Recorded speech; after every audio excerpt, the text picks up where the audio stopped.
Welcome back, everybody.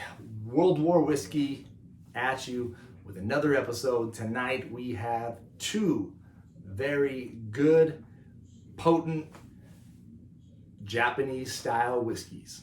Now I say Japanese style because although these are made kind of in the Japanese production method, our one on the left here, the Baller, is actually made in California. Seems odd, especially given this beautiful, authentic looking Japanese logo. I mean, it doesn't get better than that for a logo looking authentic, right? Baller whiskey, 47%, but it says right on the bottle, St. George Spirits, made in California. So I picked it up because I thought I was getting like the real deal, Japanese whiskey, but got to read the fine print. This one here is made in Japan, the Nikka From The Barrel. This is a 51.4% whiskey. So both of these are like barrel proof style whiskeys, very strong, they're going to have a punch to them, and they're going to cost you a little more. So we're not doing the ones you could get for cheap and easily find. This was a California exclusive for a while, but it has went nationwide now. So I'm going to put it on the show since you could probably find it even if you're not in California. Although you might have a little bit harder time finding these. You're not going to find them everywhere. They are findable, okay? You probably can get these at Total Wine or some of the other big outlets, or if you just have a local place that carries some Japanese style whiskeys. These aren't that rare that you're never going to see them. So let's get into it. Let's taste these. They're as I said, the alcohol content is strong on them, but also the way that they're made is similar.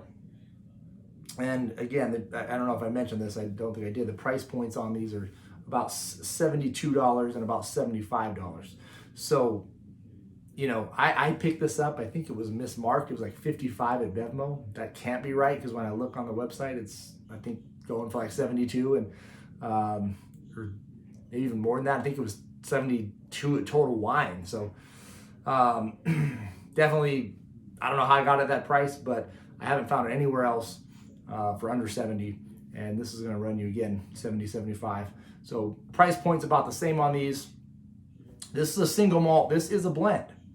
But again, this is a $75 blend. So it should be good. And both of them are pretty highly rated.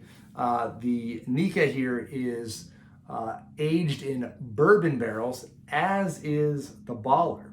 However, the Baller also ages theirs in French oak wine casks, whereas the Nikka uses bourbon and sherry casks. So bourbon and French oak wine, bourbon and sherry. So similar but different. Both have a pretty strong pop to them. Let's see what we like better. So let's start with the Nikka. Oh, that's sweet and the aroma's great. You definitely get a little bit of a citrusy floral scent, but the alcohol definitely hits your palate strong. The burn comes on, but dies off a little bit, and you taste a lot of that nut, toffee, and do have that strong Scotch type flavor and feel to it. So the Japanese did a good job of copying Scotch. And in some ways, although they copied Scotch, in some ways they've improved upon it in that they use technology and aging methodologies that are untraditional, but can bring about flavor in less time. So these are aged like 3 years. Scotches, to really be good, you usually got to get over 10 years, okay? Not always, but usually the 2 to 3 year Scotches, actually I think a Scotch has to be a minimum of 3 years. Bourbon is, so whiskey generally has to be a year. Then I think to be a Kentucky bourbon, it's 2 years. And then to be a Scotch, I believe it has to be 3 years. And I believe the Irish whiskey is 2 years as well. And I could be wrong with the bourbon. It might be a year on the bourbon, but you get the point that the Scotch has to be aged longer, usually to at least even be considered a Scotch, and then the older, usually the better is the general rule, but again, not always. But these are really going to hit, like a 10, 12, maybe even a 15-year type of flavor profile off of 3 years. So it's pretty impressive what the Japanese in general, not just these two, in general have done. So very good whiskey, very straightforward. I don't want to say plain, but there's not a crazy lot of nuances to the Nikka here, but it's going to come on strong. I don't want to say go down smooth, because at 51%, it's not the smoothest whiskey, but it's a good, strong, a little bit of smoke to it, Scotchy style whiskey. So if you're not, want a lot of peat like an Islay Scotch, this one's good.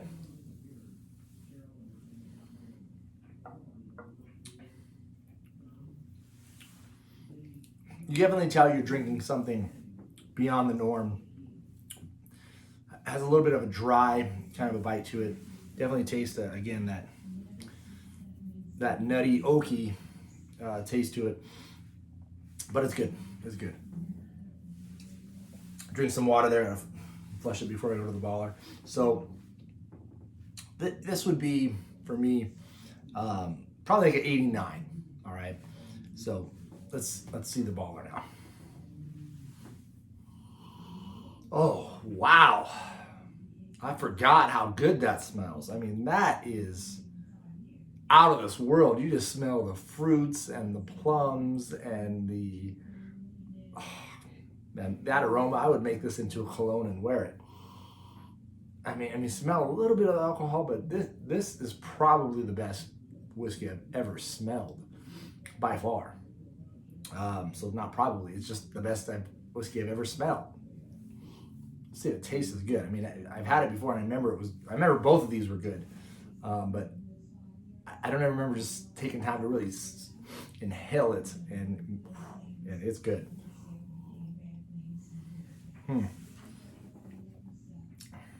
This one, where the Nikka kind of hits you with the strong alcohol right away, this one hits you soft and smooth, and just like a rich chocolate milk going down your mouth, and then boom, there goes the 47%, and it comes on, and it's still burning right now as I talk.